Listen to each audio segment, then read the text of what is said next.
Buenos días Venezuela. El sol de Venezuela nace en el Esequibo y con este aroma, ¿vale?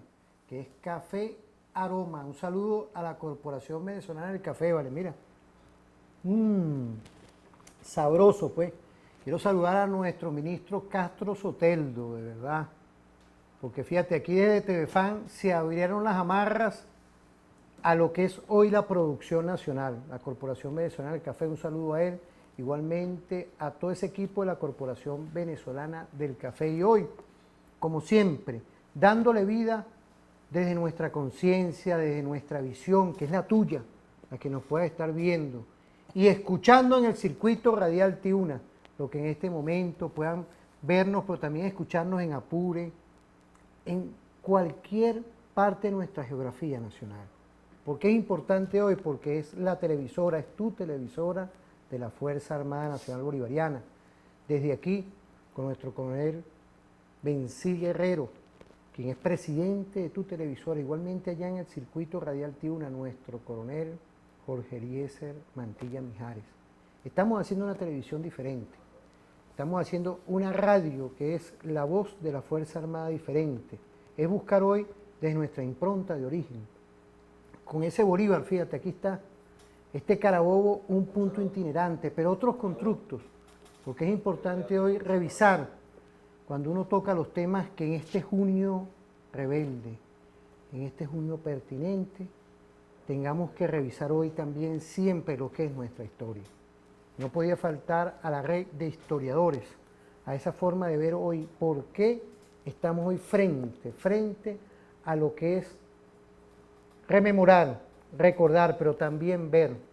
Mi general jefe Jacinto Pérez Arcay, pero también otros productos, como el caso de nuestro general de brigada, que ahorita está en cámara, está con nosotros acompañándonos, como lo es nuestro general de brigada Fran Zurita, quien es investigador, quien es director de lo que es nuestra doctrina en la Universidad Militar Bolivariana de Venezuela. Tales son los acontecimientos que tenemos que ir hoy a revisar, y quiero saludar al Archivo General de la Nación, a la Red de Historia Nacional, que están hoy desplegados a nivel de todo el país, llevando, reencontrándonos con lo que va a pasar en este momento. Días faltan para lograr ver y encontrarnos en los 200 años de Carabobo. Mi general, bienvenido.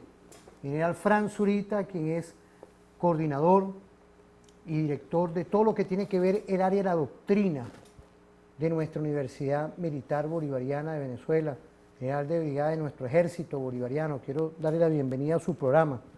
No es la primera vez, pero ahorita con este nuevo look, con esta nueva forma de encontrarnos y de que nuestra audiencia nos vea hoy un poco qué significan 200 años de encontrarnos en Carabobo otra vez. Tenía que ser usted que nos explicara. Jorge, por ahí nos está viendo, Jorge Berroeta. Saludos. Le he enviado saludos.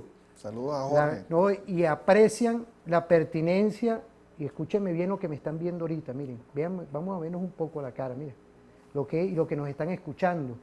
Cuando uno pone la cara aquí, mire, lo que es el estudiar, lo que es la percepción de hacer hoy investigación ante un bloqueo, ante agresiones permanentes en la Universidad Militar Bolivariana de Venezuela, la red de historiadores, esa unión cívico-militar perfecta no se para. ¿Qué podemos decir hoy? Bienvenido, mi general, con todo el respeto que se merece. Volver hoy a Carabobo en estos 200 años que estamos hoy conmemorando. Bueno, Luis, ante todo, gracias por la invitación a este prestigioso programa de nuestra televisora de la Fuerza Armada Nacional Bolivariana. Saludos desde la Universidad Militar, el mayor general viceministro de Educación para la Defensa, Félix Osorio, rector también de nuestra universidad. Un gran saludo y bueno, para mí un placer estar aquí a pocos días, como tú decías, de la batalla, de celebrarse el bicentenario de la batalla de Carabobo. Estamos en momentos cruciales. Nunca me imaginé cuando mi comandante Chávez mi comandante supremo señalaba a Carabobo como ese punto de llegada. Y él lo hacía con aquel énfasis. Bueno, ahora entendemos lo que significa Carabobo en esta batalla, que yo la llamaría la tercera batalla de Carabobo, realmente, lo que estamos librando en este momento, puesto que nos ha tocado luchar muy duro contra esta agresión criminal del imperialismo representado allí por los Estados Unidos y luego todo ese imperialismo europeo que pretende, como decía el Libertador, volvernos a las cadenas, a la esclavitud. Y no lo vamos a permitir, por supuesto, porque Carabobo es eso, Carabobo es inspiración, Carabobo es el recordatorio permanente de lo que este país, de lo que esta nación logró allá en 1821 para darnos la libertad. Fue el momento supremo, Luis, el momento de unión de todos los esfuerzos. Carabobo representa ponernos nosotros los venezolanos en acuerdo pleno y logramos esa hazaña, esa tremenda hazaña del 24 de junio de 1821 que Bolívar la coronó como la espléndida victoria que le dio el nacimiento político a Colombia.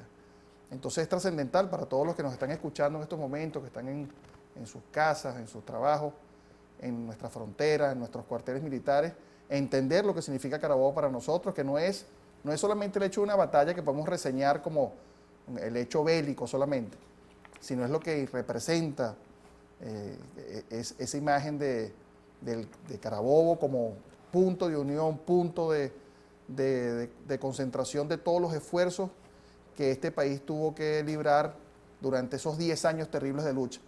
Porque para nosotros no fue fácil, Luis. Yo siempre en las clases recalco y pongo énfasis en esto. Y es el hecho de que a nosotros nadie nos regaló nuestra independencia. Nosotros la luchamos, la peleamos, nosotros nos ganamos esa bandera a fuerza de un tremendo sacrificio de un país que perdió un poco más del 30% de su población en esa cantidad de tiempo. En otras naciones, Luis, por lo menos, la independencia se lograba con 1, 2 o 3 batallas y de allí, bueno, se obtenía la independencia. Hay países que no libraron ningún tipo de lucha y obtuvieron su independencia. Sí, el caso de Brasil. Eso es importante hoy resaltarlo. ¿Cuántas batallas tuvieron que librar para lograr esa conquista que terminó en Carabobo? Sí, ¿cuántas batallas? Nuestro periodo de emancipación, Luis, es bastante particular, ¿no? Y los sociólogos consiguen allí una gran fuente de inspiración para investigar, porque es que el fenómeno de la independencia en Venezuela no se dio como en otros países de este continente. Aquí nosotros primero comenzamos con una lucha interna, una lucha de nivelación social, como lo llamaba Laureano Vallenilla Lanz en su famoso libro Cesarismo Democrático. Una lucha donde nosotros primero comenzamos a estabilizar, a eliminar ese sistema de castas tan odioso que traía la colonia, ese régimen que separaba las clases sociales. Y bueno, surgió todo lo que fue el año 1814, José Tomás Bove, fenómeno bastante digno de ser estudiado desde el punto de vista social, puesto que allí nosotros, bueno, dimos una batalla entre nosotros mismos para crear esta identidad nacional de lo que somos hoy. Y luego vino entonces, con ese cambio de actitud del libertador, de mentalidad, que no se entendía a los principios de lo que fue nuestra independencia. Cuando aquí el ejército libertador, que no se llamaba libertador, comienza desde el mismo 19 de abril de 1810, comienzan a modificarse esas estructuras. Y luego el 5 de julio, cuando ya nosotros comenzamos a firmar el acta de independencia, nos hacemos independientes, bueno, ese ejército que comienza a operar en esos primeros años de la República es un ejército totalmente diferente al que inició la guerra en 1816. Es un ejército en esos primeros años hasta 1814 dirigido por las élites.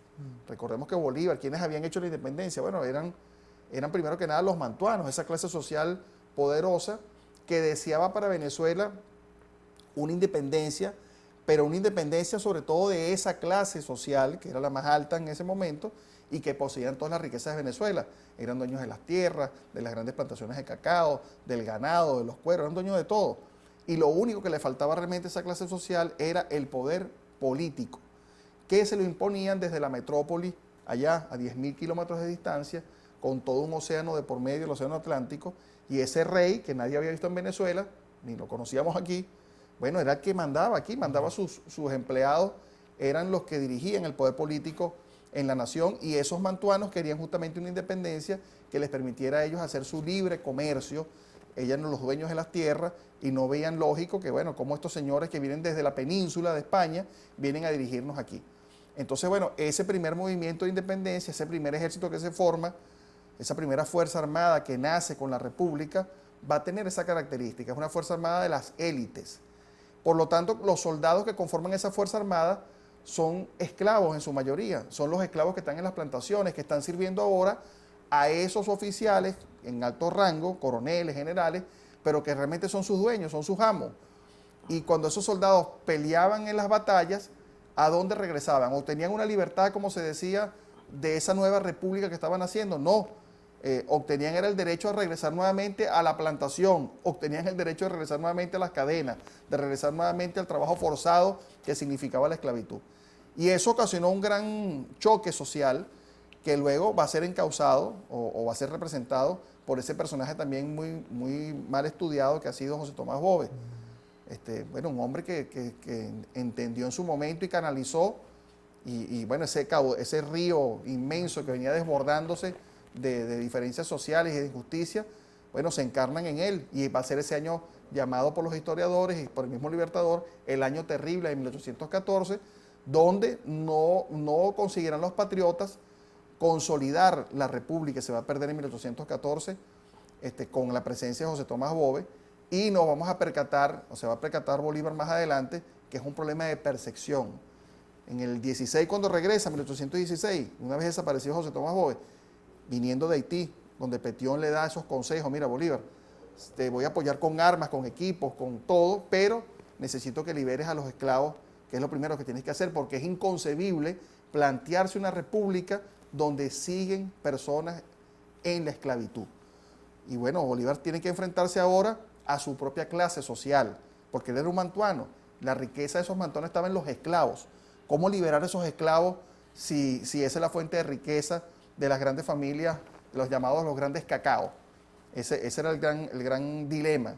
Bueno, pero Bolívar es lo importante y es lo imprescindible de un líder como Libertador, que se percata de esa situación, y cuando llega en 1816, lo primero que hace en Margarita, en esa gran convención donde se le reconoce su autoridad suprema, es decir que ha comenzado un nuevo periodo de la República, el tercer periodo de la República, y que lo primero que vamos a hacer es darle la libertad a los esclavos, puesto que es inconcebible llamarnos libres y llamar a una república libre si mantenemos todavía pueblo esclavo. Eso no puede ser posible, y es donde Bolívar va a comenzar a trazar una nueva estrategia que al final lo va a llevar a la victoria frente a ese cuerpo expedicionario que llegó de España en el año 1815 con el general Pablo Morillo al frente, y que representó, bueno, para nosotros un tremendo obstáculo, pero que al final logramos vencerlo en la batalla de Carabobo el 24 de junio de 1821,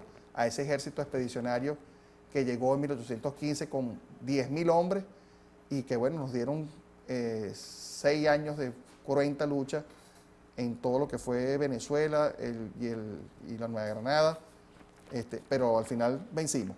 Bueno, yo le voy a decir algo. He visto los mensajes. Estamos ahorita en stream, en TV Fan Streaming. Estamos saliendo también por allá en todas las esferas de este mundo multicéntrico, multipolar. Nos podemos conseguir ahí. Pero hemos dado una hoja de ruta de memoria. Aquí pongo porque les mandan saludos al Ministerio de Cultura. Imaginémonos cómo estamos activados. Ernesto Villegas y a tu equipo me mandan saludos por allá, de varias partes, con Jorge Berrueta, pero también hoy abrimos el abanico con lo importante hoy de llegar a nuestra cultura diferente. Fíjate, es una fuerza armada hoy formada, con una visión, con una cosmovisión de primera línea en unión cívico-militar. Es decir, cuando nosotros estamos haciendo estos programas, buscamos la manera de entendernos todos. Quiero saludar al primer teniente Urbina, que está ahorita en los controles de la radio Tiuna, del circuito radial Tiuna. Igualmente aquí todos nuestros sargentos, todo este equipo, comandado por nuestro coronel Bencí Guerrero. Es decir, hoy hay una fórmula de entender que ese Carabobo, como nos lo pone aquí también nuestro general y jefe Jacinto Pérez Arcay, un saludo a mi general si nos está viendo, estratega perfecto de lo que es hoy nuestra historia militar. Maestro de maestros. Sí, está Pérez Malavé allá, en lo que es el general Pérez Malavé en el CEOFAN. Un saludo a nuestro almirante en jefe Remigio Ceballos, a todo ese equipo perfecto hoy de lo que es nuestra Fuerza Armada Nacional Bolivariana, comandada por nuestro comandante y jefe Nicolás Maduro Moro. Un saludo, porque el sol de Venezuela nace en el Esequibo. Y a nuestro ministro del Poder Popular para la Defensa, mi general y jefe Ibrahim Paño López. Todo este equipo perfecto hoy que uno ve, mi Zurita, antes de irnos a la pausa, cómo nosotros podemos marcar a Carabobo ese punto de itinerario que está sembrado en nuestro corazón. Es esa impronta de libertad que se logró con sacrificio, con esfuerzo permanente. Eso no fue como cuando hace un mago que saca un conejo, no, no, no. Esto aquí, a todos los que nos están escuchando y los que nos están viendo, porque les agradezco todos esos mensajes de los historiadores, pero quiero llegarle al corazón de los que pueden vernos en un ratico, nos pueden escuchar. Fue una campaña que nos costó, que les costó a ese pueblo de entonces vidas, que nos costó sacrificio para lograr esa fórmula de la libertad, de la independencia. Así es, Constantino. Ese es el respeto. gran mensaje. Nadie nos regaló nada, nos lo ganamos nosotros con muchísimo sacrificio. Dicen unos ahí a lomo de caballo. Sí, fíjate que nada más en ese año 1814 Venezuela se calcula que perdió 60.000 habitantes. Hay que ver la cara a 60.000 muertos en un año, en un solo año nada más. Eso te indica lo cruento de la lucha en Venezuela. Y eso no pasó en Nueva Granada, ni pasó en Ecuador, ni pasó en Perú, ni en Chile, ni en Argentina, ni en ningún país de este continente. Solamente pasó en Venezuela. O sea que nuestra victoria fue una victoria forjada allí con el más alto sacrificio. Y ese es el gran valor que tiene el pueblo venezolano y el gran valor que tiene la Fuerza Armada Nacional Bolivariana con esa riquísima historia militar que la acompaña. Porque alguien me preguntaba, bueno, aparte de eso, Carabobo, ¿qué representa para la Fuerza Armada? Bueno, representa el sustento moral, el impulso, el compromiso con una generación que se inmoló por completo por darnos lo que tenemos hoy. O sea, sería totalmente ilógico que nosotros no lucháramos por esta tierra, por este país, por este cielo, ante una agresión como la que están haciendo en este momento. Pero bueno, lo hacemos. ¿Por qué no nos rendimos? Se pregunta la gente. Como otro país con menos presión quizás hubiese cedido a las imposiciones del imperialismo norteamericano. ¿Y por qué nosotros no hemos rendido? Bueno, porque tenemos detrás de nosotros ese empuje moral que nos da toda esa gesta de independencia y especialmente Carabobo, como la batalla, la victoria decisiva que logró, disminuir en casi su totalidad al ejército expedicionario español en Venezuela. De allí entonces la importancia pues de lo que estamos conversando el día de hoy. Y aprovecho para invitar pues a todos los venezolanos, venezolanas, a que acudan con sus niños y niñas al inmortal campo de Carabobo, que está siendo restaurado, una cantidad de obras bellísimas. El campo lo están colocando, ¿verdad?, en condiciones impecables. Y bueno, sería un buen momento este año bicentenario para que las personas se animaran a visitar el campo de Carabobo. Y uno llega allá, Luis, y realmente uno recibe esa tremenda energía que se siente allí, ese magnetismo. Allí es la patria, realmente es el altar de la patria, como lo dice uno de sus monumentos. Llegar a Carabobo es encontrarse con toda esa, como te decía, toda esa historia que está allí en los árboles, en el suelo, en las matas de chaparros, las famosas pintadas por Martín Tovar y Tovar en su cuadro de la batalla de Carabobo. Y estar allí es un terreno sagrado, así que yo invito, aprovecho tu programa para que nos demos cita en algún momento en ese campo. Debería ser una peregrinación, como hacen en otros países del mundo, como en Santiago de Compostela, donde la gente se reúne y va por ese camino y llega hasta allá, a ese sitio. Nosotros ir y también en una procesión hasta el campo inmortal de Carabobo, por lo menos una vez en este año bicentenario, y llevar a nuestras familias e impregnarnos allí de esa fuerza, de esa inspiración que da la batalla de Carabobo. Sí, los mensajes que llegan es lograr de que nuestras generaciones de hoy les llegue este mensaje. Gracias, Romero, allá en el estado de Aragua.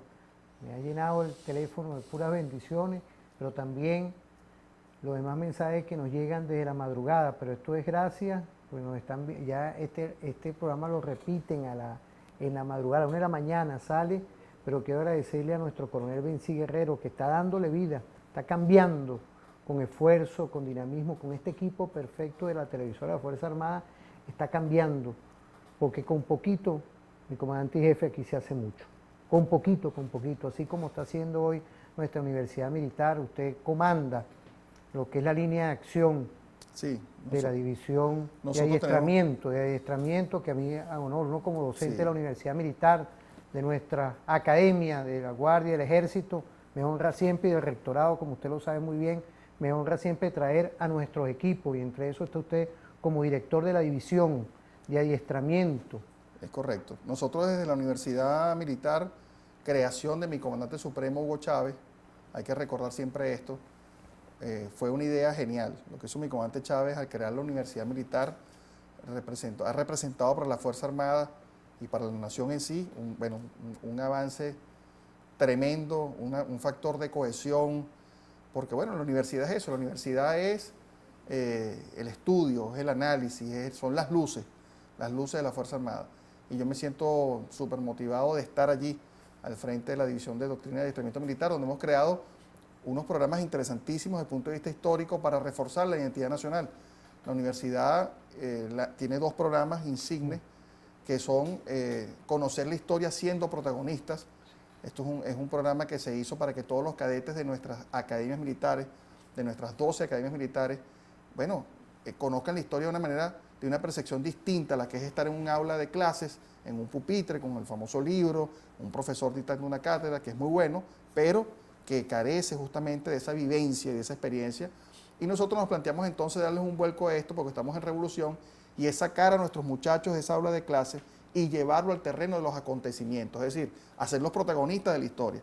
No solamente es escuchar que, bueno, el general José Félix Rivas salió un 8 de febrero hacia la victoria para detener a las fuerzas de José Tomás Bove, no, es caminar, es ir a ese lugar de los acontecimientos, es padecer la fatiga, el cansancio, todo lo que se vivió en ese momento, el paisaje, la geografía, y ha sido un programa excelente y súper exitoso, porque los muchachos se han sentido motivados en conocer la historia de su país, en ver cómo costaba llegar. Ahorita uno piensa que uno se montó en un autobús y llega a la Victoria de una vez, o llega a Campo de Carabobo de una vez, no, era caminando. O sea, caminando fue que se hizo este país, por los caminos que primero fueron de nuestros indios, de nuestros indígenas, que luego se convirtieron en caminos reales cuando llegó la colonia española, y al final terminaron siendo los caminos de independencia, porque por allí liberamos a nuestra patria de esa colonia y de esa monarquía europea.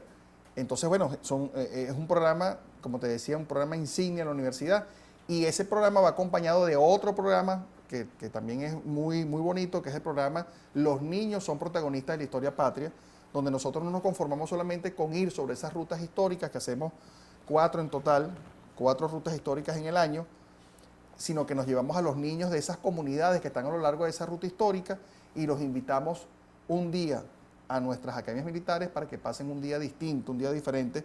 Los buscamos con nuestros autobuses, los recibimos en las diferentes academias, les damos un paseo por nuestras instalaciones, almuerzan con los cadetes, le hacemos un desfile de honor a esos niños para que ellos se sientan queridos y se sientan importantes dentro de lo que es la construcción de esa nueva identidad nacional, de ese nuevo hombre de que tanto habló mi comandante supremo, de ese nuevo hombre, ese nuevo venezolano que que tiene que nacer con un patriotismo, sobre todo con un amor a su patria, para que la pueda defender.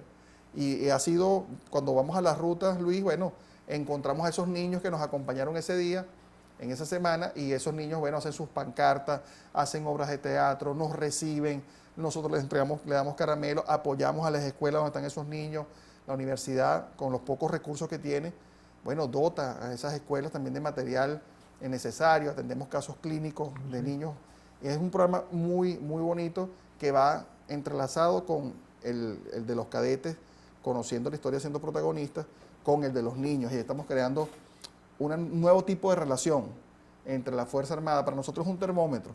Caminar en eso, en hacer esa ruta, porque no estamos haciendo una ruta en el Country Club.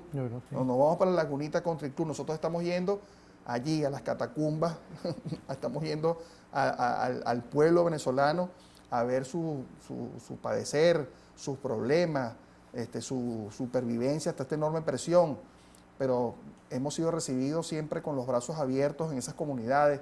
Es un cariño el que se expresa porque la gente sabe que es su Fuerza Armada, no es un ejército de ocupación, no es una Fuerza Armada de ocupación, es una Fuerza Armada, Luis, de liberación. Es una Fuerza Armada que con sus pocos recursos va allá y atiende a las personas, nos escuchamos, compartimos con ellos, porque como decía mi comandante Chávez, la gran esencia de todo esto es que pueblo y Fuerza Armada son una sola cosa. no hay diferencia. A mi comandante Chávez le preguntaba una vez en un discurso que estaba haciendo en el IAS, aquí en la Fuerza Armada, de qué se trataba su teoría de la integración cívico-militar. Sí. Y mi comandante Chávez le respondía al periodista que no entendía qué le estaba preguntando. Y el hombre le volvió a insistir nuevamente, bueno, mi comandante, que nos hable un poco de la integración cívico-militar. Y el hombre decía, no, es que no entiendo tu pregunta. Bueno, pero ¿por qué no la entiende? Porque es que para mí nunca eso ha estado separado, decía mi comandante Chávez. Jamás ha estado separado. O sea, pueblo y Fuerza Armada es una sola cosa. Así y es. ese es el mismo concepto que tenía el Libertador del ejército. Él decía que el ejército estaba en el pueblo, porque el pueblo era el ejército. Y bueno, ahí estamos llegando justamente a esa conformación que ha sido muy positiva para nosotros, porque ha permitido que este país, al día de hoy, ante esa agresión sin precedentes, bueno, se mantenga libre y soberano. En nuestras manos no se ha perdido la República, ni se va a perder tampoco, porque somos, primero que nada, bolivarianos, somos una Fuerza Armada inspirada en esos preceptos de mi comandante supremo Hugo Chávez, y que, bueno, está siendo guiada en una guerra, bueno, con el mejor talento, con el mejor liderazgo con el que podamos contar. Vamos a ir a una pausa, mi general.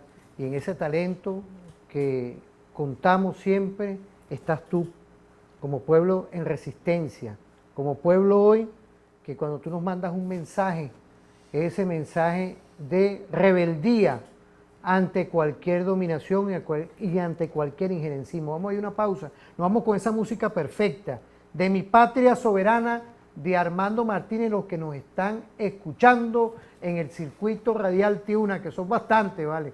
Agradecido a ese pueblo de Apure que nos mandan mensajes en Lara, igualmente en el Táchira, que estamos hoy operacionalizando una nueva comunicación. Es sin duda la unión perfecta, radio y televisión y TVFan Streamer. Imaginemos estas tres visiones para llegarle a ustedes en cualquier parte del mundo, pero también en cualquier hogar, en cualquier carretera, en cualquier hogar y cualquier territorio. Es la Fuerza Armada Nacional Bolivariana hecha comunicación, comunicadores por Venezuela. Vamos a una pausa y volvemos con tu programa y con tu televisora en TVFan.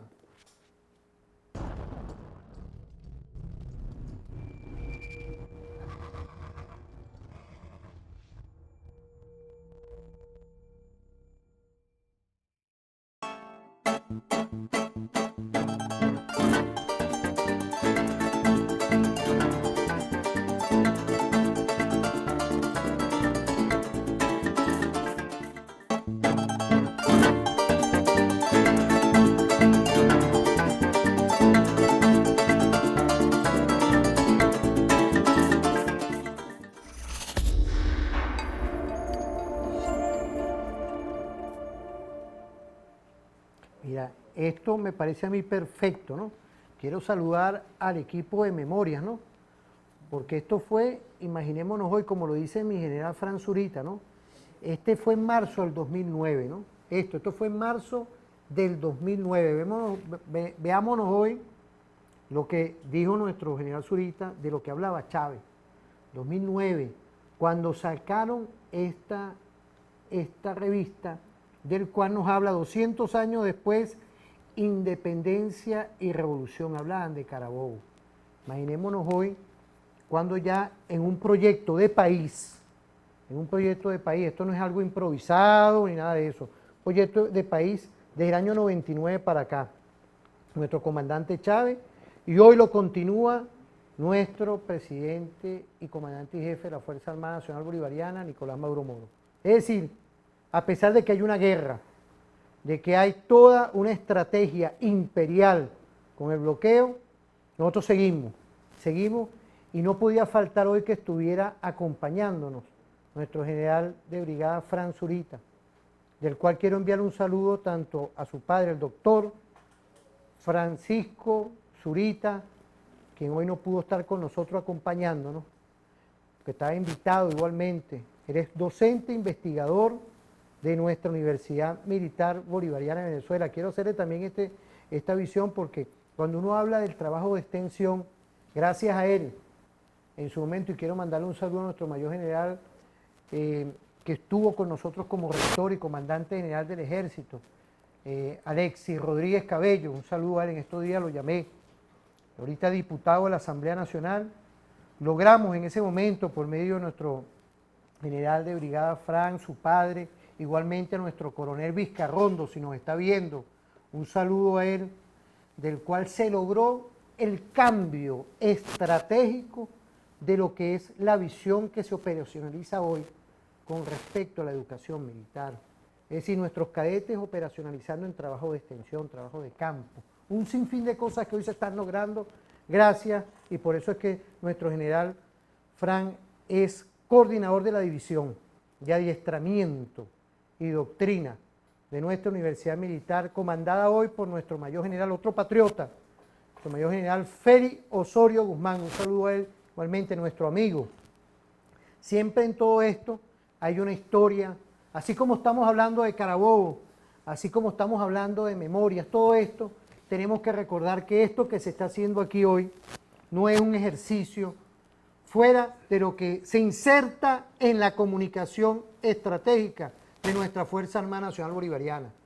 Y no podía faltar hoy que honor a quien honor se merecen, a nuestro mayor Gómez, uno de los creadores en conjunto con nuestro mayor general Félix Osorio, nuestro general Fran Zurita, de lo que es el método táctico de resistencia revolucionaria.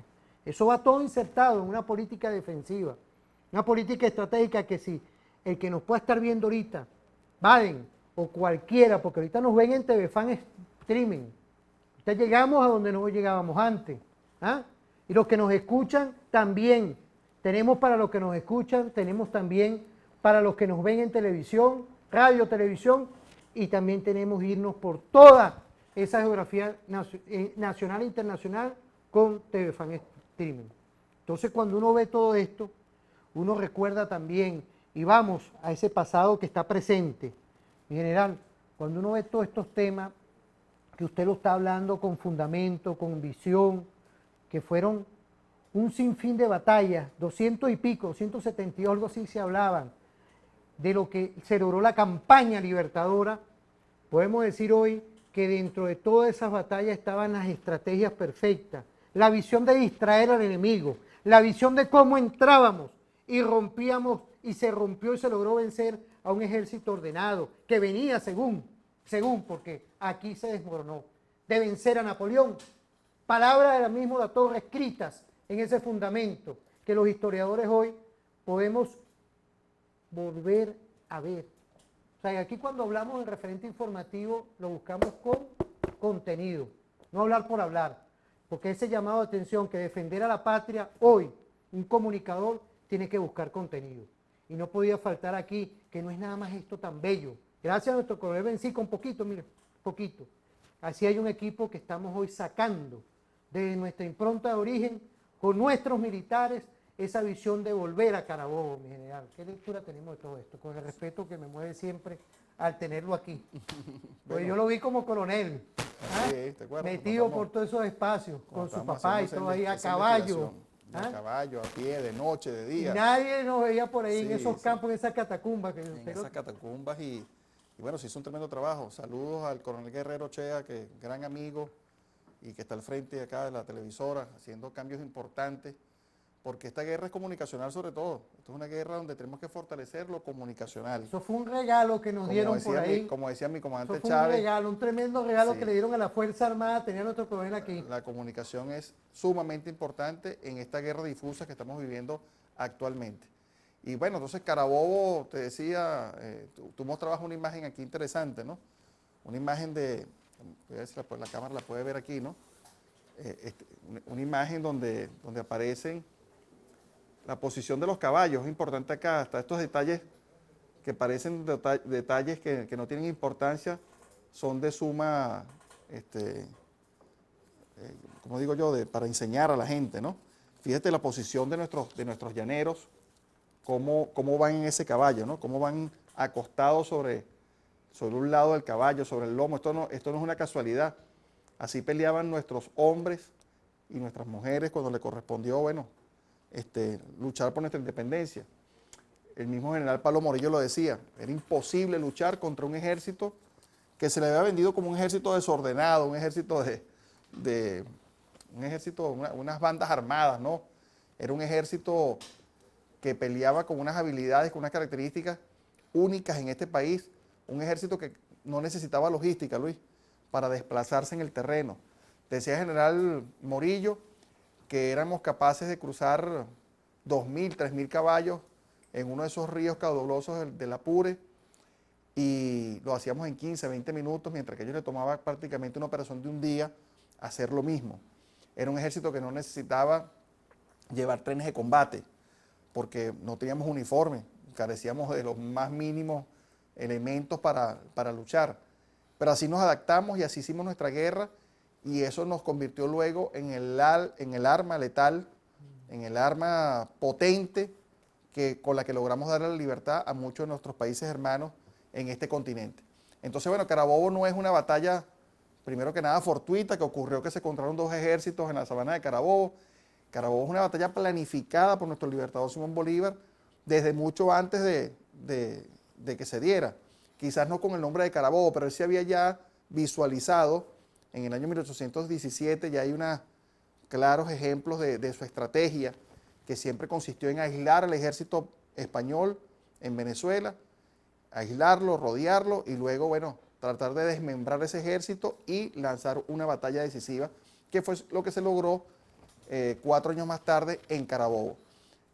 Bolívar en el año 19, Luis, estaba cruzando los Andes en esa campaña maravillosa, espectacular, desde el punto de vista de los anales militares, sin duda una de las grandes proezas que se han logrado, que fue, bueno, salir desde Mantecal en el estado Apure, cruzar todos los llanos de Casanares en época de lluvia, puesto que el general Morillo se retiró de la campaña que estaba haciendo en el Apure, pensando que el Libertador iba a hacer lo mismo, porque todos sabemos que se inunda el estado Apure, lo que es el estado Apure hoy, esas tierras llanas se inundan con las crecientes de los ríos, y es impracticable estar allí, no se puede estar moviéndose de un sitio a otro por las limitaciones que provocan las inundaciones.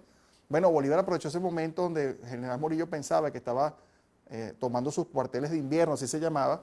Bolívar se retiró al norte de Venezuela, Morillo, y Bolívar decidió lanzar su famosa, lo que sería después la campaña libertadora de la Nueva Granada, cruzó esos llanos del Apure y del Casanare, llegó al pie de la cordillera andina y bueno, metió a sus llaneros y al ejército libertador con las mínimas condiciones que tenían, no había abrigos, y cruzaron ese páramo helado en una semana, el páramo de Pisba, para caer por sorpresa en el Valle del Sogamoso, allá en Nueva Granada, hacer la batalla de Pantano de Vargas, Boyacá, y liberar a Santa Fe de Bogotá.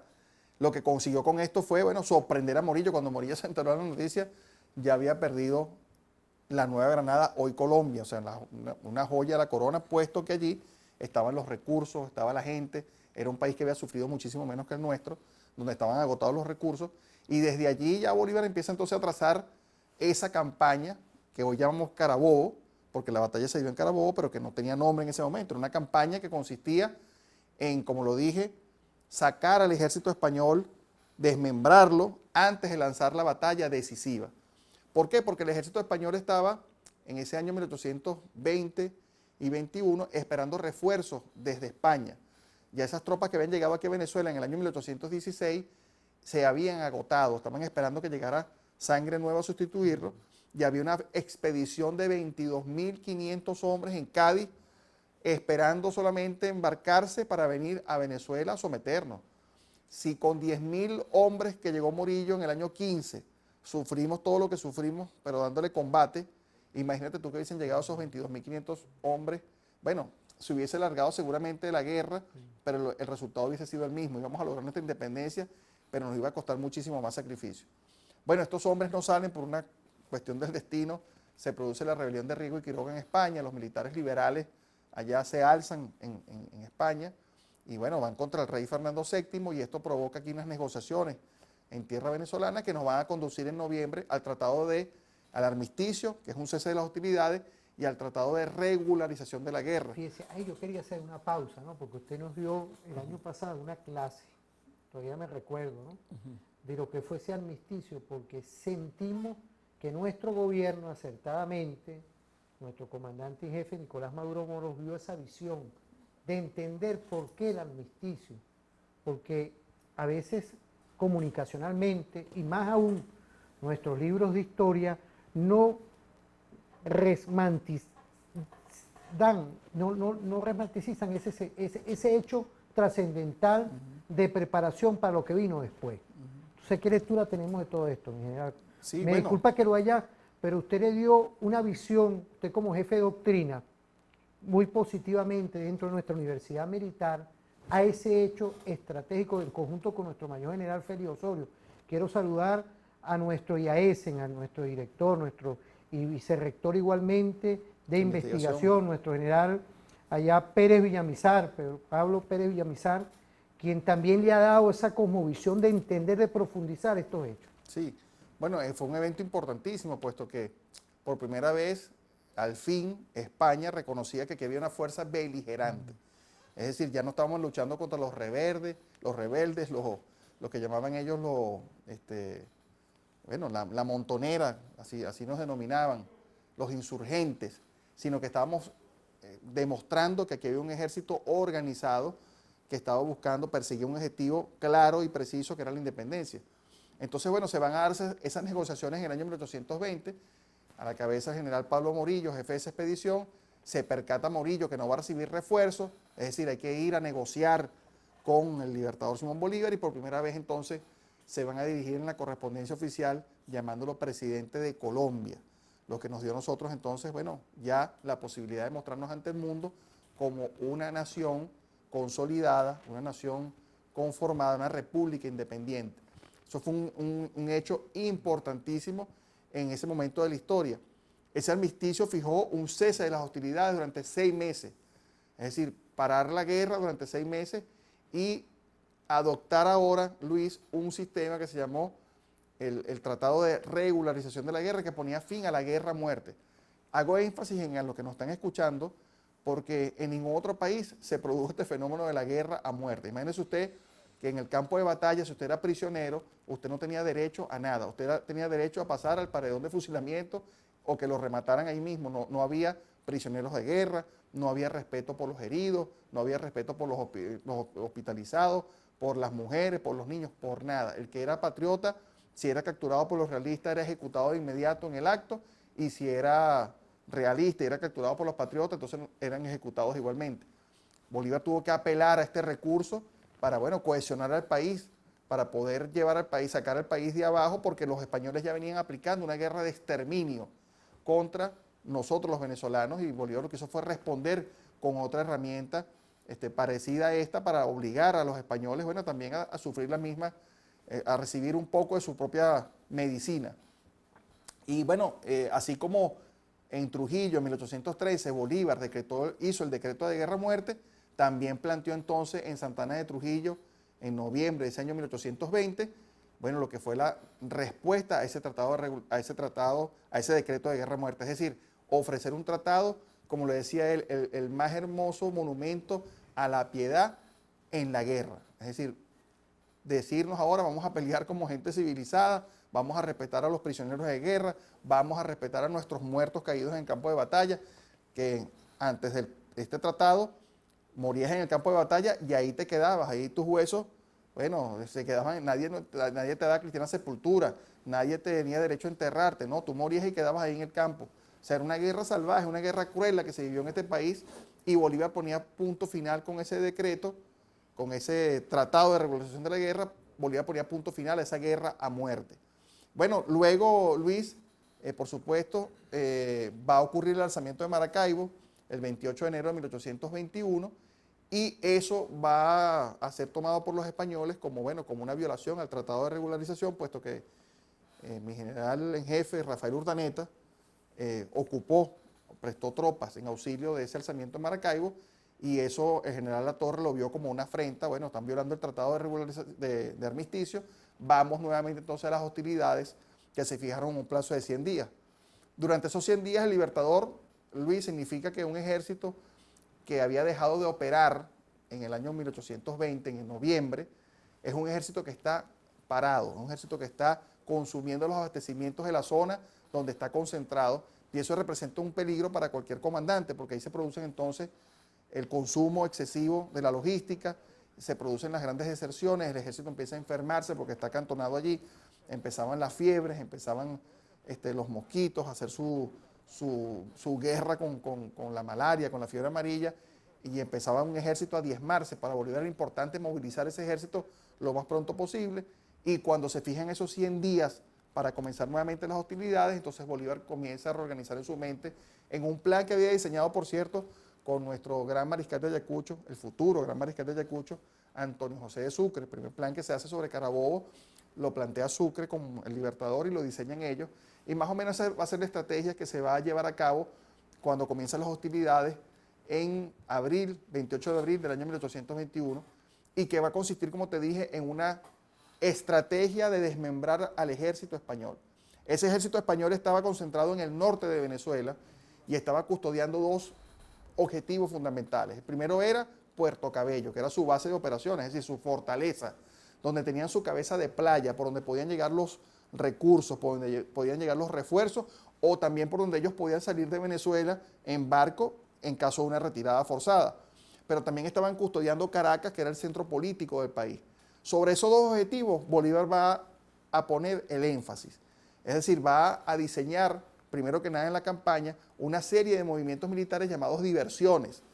O sea, distracciones, así se llama, diversión, comparándolo, no es un hecho de jugar con algo, sino es el hecho de distraer al oponente.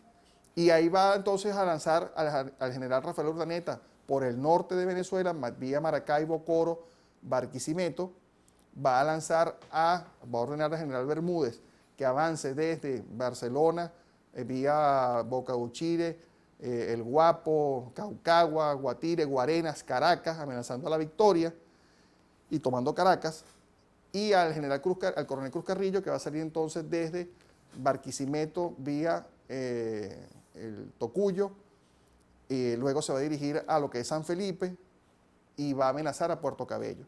Esto trajo que el general Latorre, al verse tomado por esos tres movimientos militares, comience desesperadamente a sacar tropas que iba a concentrar en algún lugar de lo que es el centro del país para dar una batalla decisiva, sacar tropas y enviarlas a esas contingencias que Bolívar estaba presentando. Imagínate tú que te digan una mañana que el general José Francisco Bermúdez tomó Caracas. Tú inmediatamente tienes que sacar tropas que tienes destinadas para la batalla decisiva y hacerle frente al general Bermúdez en Caracas. Luego te dicen que viene avanzando el coronel Cruz Carrillo vía Nirgua, San Felipe hasta Puerto Cabello. Tienes que sacar tropas de las que tienes concentradas para hacerle frente a ese movimiento de Cruz Carrillo. Y bueno, cuando se presentó el momento de la batalla decisiva, cuando Bolívar está en San Carlos y logra su concentración del ejército y se presenta entonces en las sabanas de Carabobo, encontramos a un Latorre que en vez de tener 6.000 hombres, que era lo que tenía previsto para la batalla decisiva, tenga 4.700 y el Libertador tenga los 6.000, es decir, consiguió la superioridad numérica con una estrategia de verdad formidable, única, por lo menos vista en Venezuela, magistralmente conducida por él, donde terminó desmembrando ese ejército realista y lograr atacarlo entonces en la batalla decisiva con superioridad numérica. Eso es lo que cataloga a un militar de genio, porque lo que hizo fue impresionante. Ahora fíjense, mira, yo quería volver, porque vamos a ir a una pausa, ¿no? Con lo que fue ese parte estratégico que dio nuestro padre, nuestro gran padre, jefe supremo y comandante de todos los ejércitos, como lo fue en ese momento y lo es todavía y está internado aquí, nuestro padre Bolívar. Ese parte fundamental que está ahí, que está puesto de todas y todos. Vamos a irnos con una pausa, pero también con una música perfecta, Caballo Valiente, de José Antonio Jiménez por el Circuito Radial Tiuna. Vamos a una pausa y volvemos con tu programa Referente Informativo.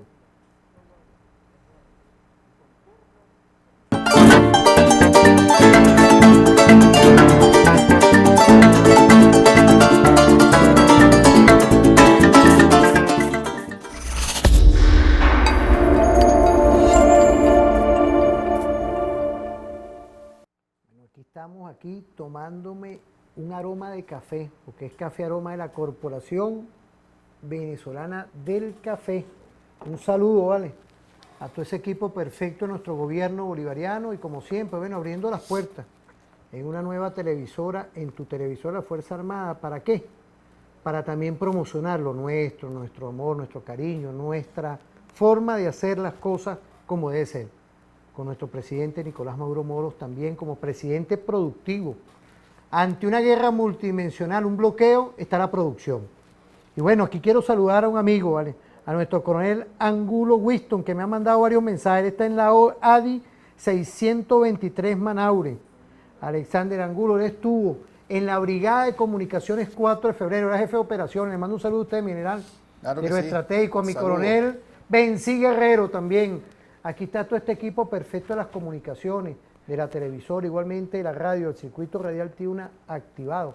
Y no podía faltar que habíamos quedado en estrategias, habíamos quedado en todo esto que usted ha conversado, pero esa pluma magistral de nuestro padre Bolívar, cuando nos da esa lectura en el parte de Carabobo, Sí. y todo lo que generó después esa gesta magistral de la campaña de Carabobo, y que hoy, ante una guerra multidimensional, multiforme, no convencional, por aquí la tengo, por aquí está lo que es un constructo de nuestra universidad militar, mire, que es la guerra difusa, esa guerra que hoy estamos estudiando, tenemos estos constructos perfectos de lo que hace nuestra Universidad Militar Bolivariana de Venezuela, es decir, estamos estudiando, estamos investigando ¿para qué?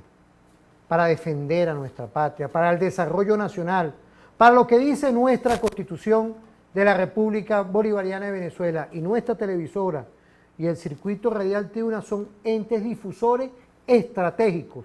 Por eso es que nos interesa que te enganches.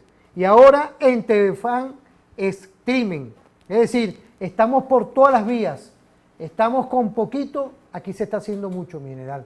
Sí, bueno, hablabas tú de la famosa comunicación que el Libertador envió al Congreso de Colombia el día después de la batalla, el 25 de junio de 1821, y que conocemos en nuestro mundo de la Fuerza Armada Nacional Bolivariana como el parte de Carabobo. Bolívar lo inicia diciendo: hoy se ha consolidado con un espléndido triunfo el nacimiento político de Colombia la heroica, Colombia la grande.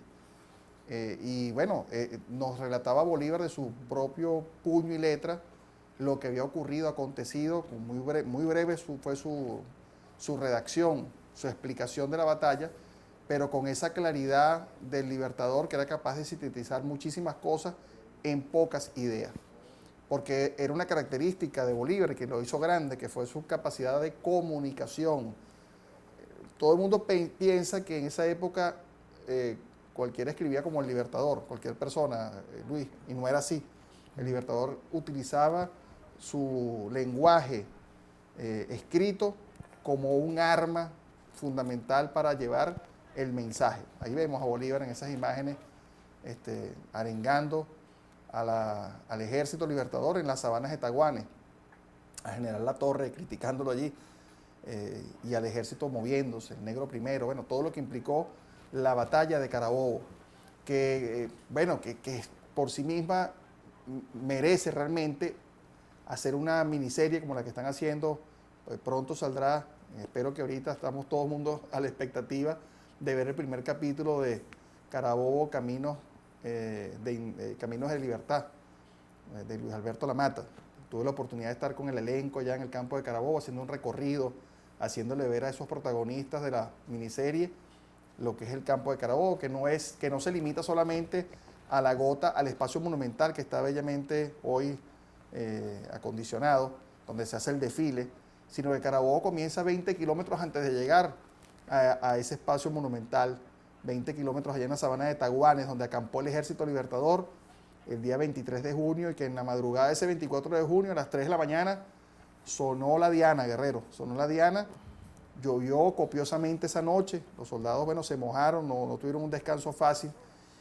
Recuerden que vienen de una concentración que salieron desde Barinas, los que venían con el Libertador, desde Achagua, en el estado Apure, los que venían con José Antonio Páez, desde Maracaibo, las tropas que venían con Urdaneta. Es decir, un ejército que venía agotado, fatigado, pero como les dije anteriormente, con una gran moral y con unas ganas de vencer en esa batalla decisiva al ejército realista. Bueno, se van a dar cita en ese día 24 de junio, Bolívar va a llegar al cerro, al famoso Cerro Buenavista, avanzando desde San Carlos, Tinaquillo, Sabanas de Taguane, acampan en las Sabanas de Taguane esa noche.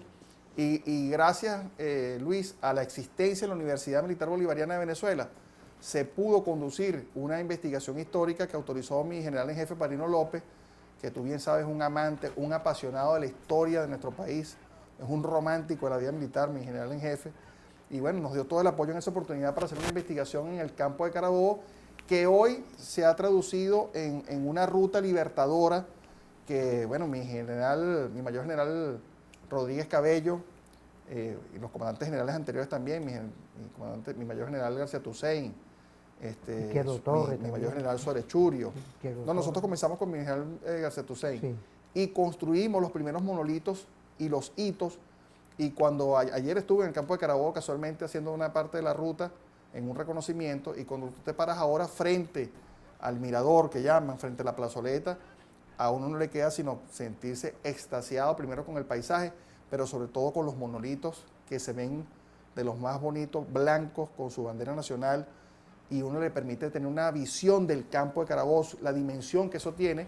Cuando la gente dice, ¿dónde comenzó? ¿Dónde fue que Bolívar vio a las tropas de General Latorre? Bueno, allá, mira, a 5 kilómetros en línea recta, aquella montaña que está allá, que se ve un monolito blanco allá, ese es el Cerro Buenavista. Yo me recuerdo que usted estaba con una brújula, sí, y unas coordenadas y unos aparatos con mi coronel Vizcarrondo. Sí, el coronel Vizcarrondo, yo me recuerdo porque yo estuve impregnado en toda esa investigación. Entonces, bueno, eso nos permitió, Luis, sí, esa investigación que permitió mi general en jefe en su momento, darnos una serie de hallazgos de la batalla de Carabobo, sí, interesantísimos.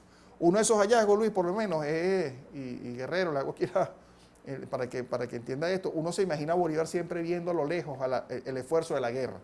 Bolívar pintado en el cuadro de Martín Tovar y Tovar aparece señalando desde el Cerro Buenavista, sí, allá, a lo lejos, al enemigo.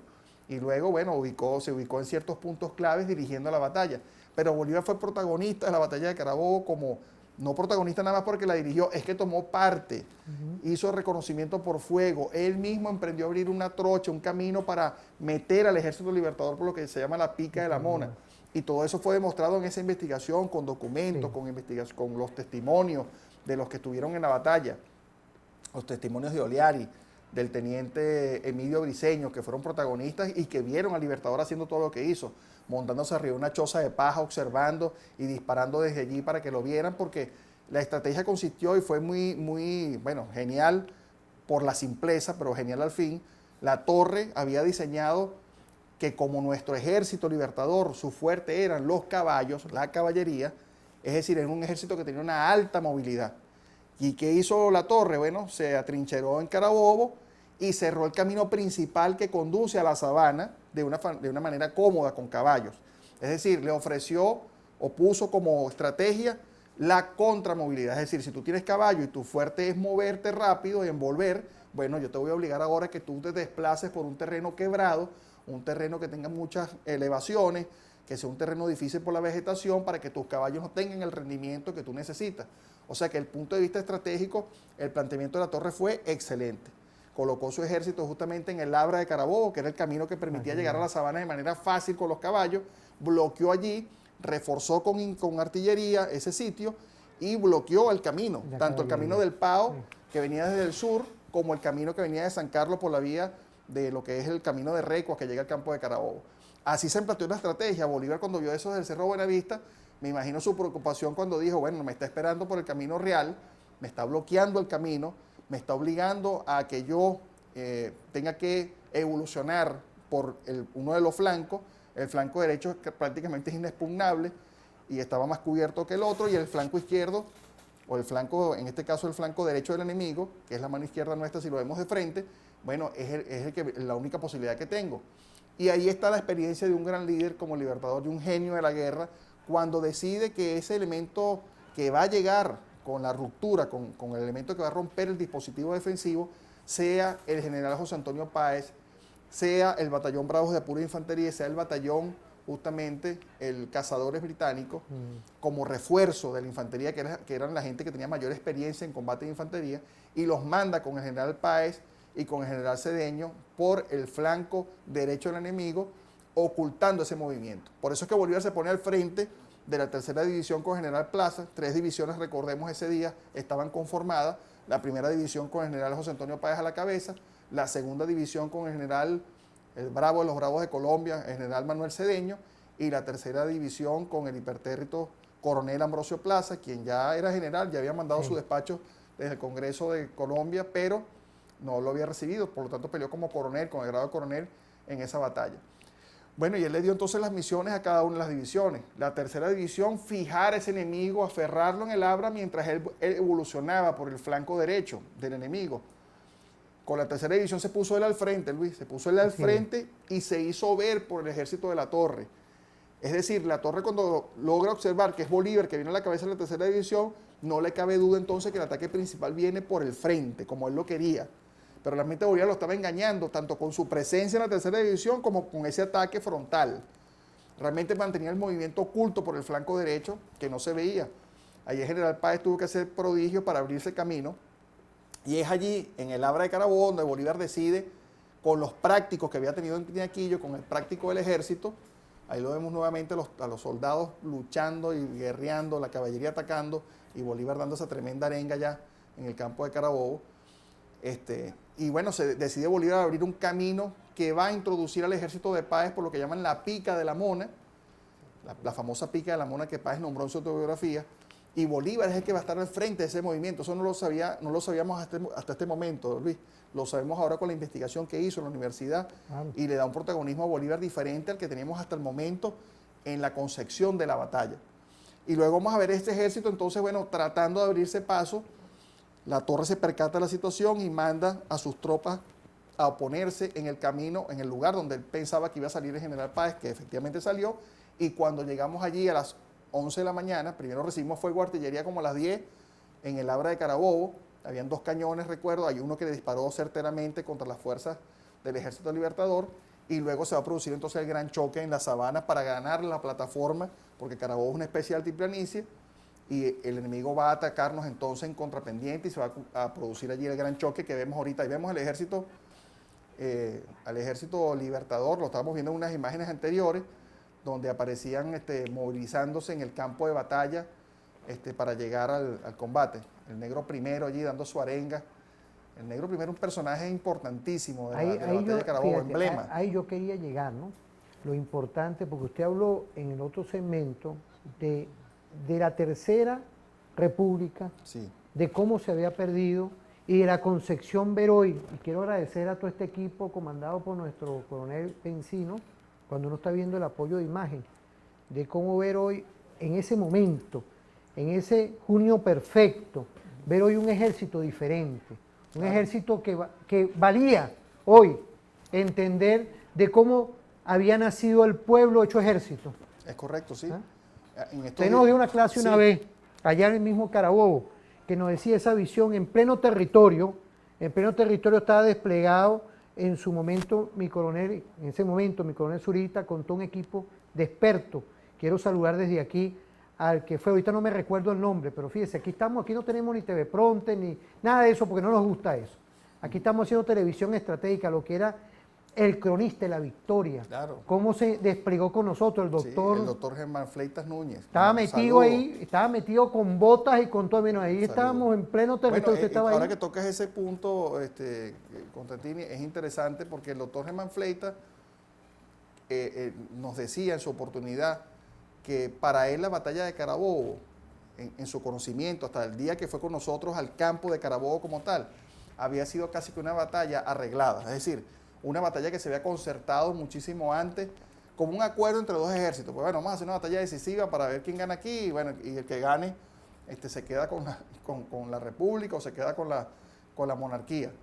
Pero no fue así. Cuando el doctor Germán Fleitas, como tú bien lo señalas, nos acompañó en esa oportunidad y vio el desplazamiento del Ejército Libertador de 20 kilómetros por ese escollo de lo que eran esos obstáculos naturales, las quebradas y las pendientes, y al final terminó diciendo él mismo, concluyendo, yo había estado engañado hasta el día de hoy, porque este ejército, un ejército que tiene una batalla arreglada, no hace el sacrificio que hizo el Ejército Libertador ese día para llegar hasta la sabana de Carabobo. Eso le cambió la percepción a él totalmente del área de batalla. Yo me recuerdo que usted comandó, porque yo lo digo así con sinceridad, lo digo lo que yo vi, pero lo que uno ve, que no tiene aquí usted comandó una misión, pues, del cual se involucraron dueños de lo que son esas tierras ahora. Se involucraron dueños, se involucraron inclusive historiadores. Eso fue un gran movimiento que hoy, cuando uno ve los monolitos, ve los hitos, ve todo eso, ahí se reconstruye totalmente esa campaña perfecta. Es decir, se trabajó con tiempo, con planificación, para que veamos hoy lo que es el Carabobo real. Hoy fíjate que bueno, gracias a usted se restauró el mirador. Yo me acuerdo en el año 94 que yo estuve en el campo de Carabobo y estuve en el mirador, y cuando yo vi el campo no sabía que, bueno, alguien que me explique aquí por dónde fue que, bueno, para explicar allí, sin las ayudas que hoy existen en el terreno, era imposible entender la batalla de Carabobo, la claridad que se le ha dado hoy gracias a ese trabajo de la Universidad Militar Bolivariana de Venezuela, gracias a mi general jefe Parino López, a los comandantes generales que nos precedieron, a mi comandante general Domingo Hernández Lara, igualmente, también, que está trabajando fuertemente. Él era director de la Academia de nuestro Ejército Bolivariano. Yo me recuerdo que y su hermano, el general de brigada Johan Hernández Lara, que también ha hecho un trabajo encomiable allá con ingeniería, haciendo los monolitos, construyendo esa ruta. Es un trabajo, un esfuerzo de todos realmente por dar una visión distinta al campo. Hoy, Luis, y por eso yo invitaba a las personas, al pueblo venezolano que me está escuchando en este momento, que nos visiten, porque hoy ustedes pueden hacer un recorrido en el mismo campo de Carabobo, fuera de ese parque, espacio monumental, y mira, ver unos espacios, unos paisajes únicos, con una naturaleza, con una flora, con una fauna, que de verdad son excepcionales, con unas quebradas que mantienen hoy en día lo que se llamó Carabobo, pues que era una tierra llena de agua, sobre todo ahora en esta época de lluvia. Es interesantísimo ver ese verdor que surge en el campo de Carabobo y en sus inmediaciones. O sea, es un paseo donde usted puede ir con su familia, disfrutar de un día de campo, hacer senderismo, ir con una bicicleta, montarse en un caballo con su familia. O sea, tenemos que visitar ese espacio para impregnarnos de la identidad nacional, para sentirnos orgullosos de lo que hicimos. El imperialismo se encargó, Luis, durante mucho tiempo de anular esto, de anular esas imágenes que estamos viendo, ese sacrificio, ese esfuerzo, escondieron todo, esa tarea titánica. Escondieron todo, estos historiadores de turno, llamados expertos, entre comillas, y los más estudiosos, lo que se encargaron fue de desmoralizarnos, de decirnos que esto no valía la pena. Y ahí voy, fíjense, porque es importante hoy ver, ¿no?, que tenemos ahorita, nos quedan como 5 minutos, ¿no? Porque yo creo que hay que de ese retroceso que dimos hoy, vemos de lo que estamos haciendo hoy en televisión y en radio y en TV, fan streamer, que nos pueden ver, y agradezco todos los mensajes que nos llegan. Tenemos unos 3 minutos del cual hoy podemos decir lo que es hoy nuestra historia. El esfuerzo que ha hecho nuestra Fuerza Armada Nacional Bolivariana, nuestro gobierno, un esfuerzo estratégico hoy para tratar de revivir todo esto y que esté presente hoy, mi general. Sí, es correcto, podemos revivirlo, y como te decía anteriormente, me hacían una pregunta en estos días, el ejército de hoy, la Fuerza Armada de hoy, ¿qué ha heredado de Carabobo?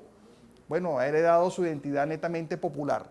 Esto es una Fuerza Armada popular hasta los tuétanos. O sea, aquí tiene cabida, no importa qué venezolano, en qué condición, simplemente lo que se requiere de él es el amor a la patria, las ganas de aprender de su país, de amarlo, de quererlo y de defenderlo.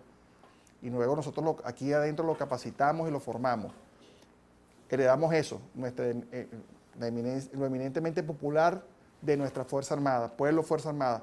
Y segundo, heredamos, bueno, imagínate tú, toda esa gloria que no cualquier país tiene la posibilidad de tener a sus espaldas empujando lo que es ese prestigio que ganamos nosotros con la actuación en nuestra guerra de independencia, con la actuación del Ejército Libertador, con la actuación de nuestra Armada hoy bolivariana, y que surcó los mares y los ríos de este país, y bueno, logramos darnos la identidad que tenemos hoy y ser, como quería Bolívar en su momento, una república con un peso específico en el universo. Ahora, mira, fíjese, de las naciones. Fuera de todo esto, yo quiero también mandarle un saludo a la comisión presidencial que está haciendo el trabajo, a la doctora Delcy Eloína Rodríguez Gómez, sí, nuestra vicepresidenta, a todo ese equipo perfecto que hoy, de verdad que estamos hoy dándole vida a todo esto, porque usted también está metido en ese movimiento, en ese movimiento libertador hoy por nuestra memoria. El secretario de la comisión es mi mayor general Félix Osorio Guzmán, que es el secretario de la comisión presidencial y que han hecho un trabajo de verdad encomiable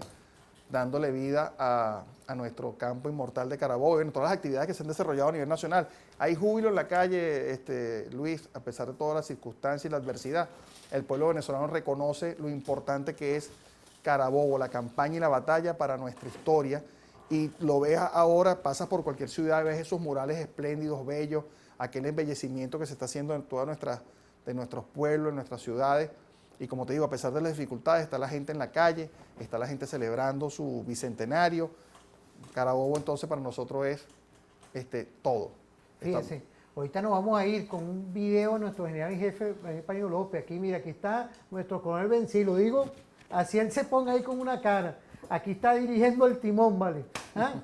Mi coronel Bencí aquí dirigiendo el timón completo. Nos vamos a ir con un video de nuestro general en jefe de lo que es hoy Carabobo. Pero antes de irnos, unos minuticos, mi coronel, unos segundos. Valió la pena todo esto, porque fíjese, recordar aquellos momentos lo veía usted con equipo que estábamos, mire, usted estaba ahí instalado. Valió la pena, Luis, desde el momento que siendo un niño... ¿Quién iba a pensar que sí, todo ese esfuerzo que usted hizo? Pero no un esfuerzo que equipo, comenzó ni siquiera en el 2014, Luis, no, eso... porque siendo un niño, mi papá me llevó al campo inmortal de Carabobo, cuando apenas yo era un muchachito de 8 años, 9 años. Faltó su papá hoy aquí, vamos a traerlo próximamente. Pero está en el campo de Carabobo hoy justamente haciendo yo una misión. Pero bueno, me llevó al campo de Carabobo y eso marcó realmente mi vida y me hizo ser militar. Y cuando yo escuché el relato de Negro Primero, Benzi, que escuché que Negro Primero se había abierto el dolmán y había dicho, vengo a decirle a Dios porque estoy muerto, y que el hombre no estaba huyendo de la batalla, ni era un cobarde, sino que venía a despedirse, en esa leyenda pues que creó Eduardo Blanco en su novela Venezuela Heroica. Yo dije, no, yo tengo que ser militar, esto es lo mío, esto es lo que yo quiero ser como el Negro Primero. Y bueno, y estoy aquí hoy en la Fuerza Armada, producto de esa gran historia que representó Carabobo. Y ese trabajo después se consolidó en el 2014 y nos llevó hasta hoy a presentar un bicentenario, bueno, por todo lo alto, una celebración como la quería mi comandante Chávez, que tanto amaba a Carabobo y tanto nos decía y tanto nos replicaba en este ciclo bicentenario, que Carabobo era, como lo decía su maestro, mi general en jefe Pérez Arcay, punto itinerario en la grandeza de Venezuela. Siempre estará Carabobo allí para recordarnos el compromiso, el amor a nuestro país, nuestra unión, lo mejor de nosotros es Carabobo. Lo que soñó mi comandante Chávez hoy se está haciendo gracias a nuestro comandante y jefe Nicolás Maduro Moro. Es correcto. Su hijo. No podía faltar aquí. Cuando usted me habla de mi general en jefe, ¿verdad? Pérez Arcay, es recordar las clases que siempre hemos tenido y esa visión, porque le tenemos mucho cariño. Ahora que nos esté viendo, yo le dije a Pérez Malavé ayer, a su hijo, mira, vale, vamos mañana a dedicarle, como siempre, eso, porque sabemos esa impronta que tenemos en el corazón. Muchas gracias, mi general. Luis, y bueno, el agradecimiento final a mi comandante en jefe y presidente constitucional de la República Bolivariana de Venezuela, Nicolás Maduro Moro, por el esfuerzo, por haber permitido cristalizar la idea de mi comandante Chávez. Si no hubiese esa voluntad, no hubiésemos llegado a celebrar este momento tan importante para la independencia de Venezuela, para nuestra identidad, que hoy está siendo atacada, como lo dije, pero estamos resistiendo con valor, estamos resistiendo con fortaleza, dando una lección al mundo de lo que es querer ser libre, soberano, de lo que es querer ser un país independiente. Y eso fue lo que soñó Bolívar, lo que soñó mi comandante Chávez, y lo estamos concretando en este momento con mi comandante en jefe, Nicolás Maduro Moro. Bueno, nos vamos ahorita con ese video perfecto que ya montó nuestro coronel Bencí, porque está aquí dirigiendo el timón, ese tremendo regalo. Parece un manager de béisbol. No, ese tremendo regalo que me dio la Fuerza Armada Telefan. Ahí, tremendo regalo. Imaginemos todo este cambio que da nuestro coronel Bencí Guerrero. Y desde aquí de la televisora de la Fuerza Armada, de nuestro circuito radial T1, de verdad que continúen activados, porque es la televisora y la radio de nosotros. Tuya, no mía. Nosotros somos un instrumento, son ustedes los que tienen que hacerle vida. Que pasen un feliz día y nos vemos en otra oportunidad. Muchas gracias, mi general. Gracias a ti, Luis, por la invitación. Que pasen un feliz día a todas y todos.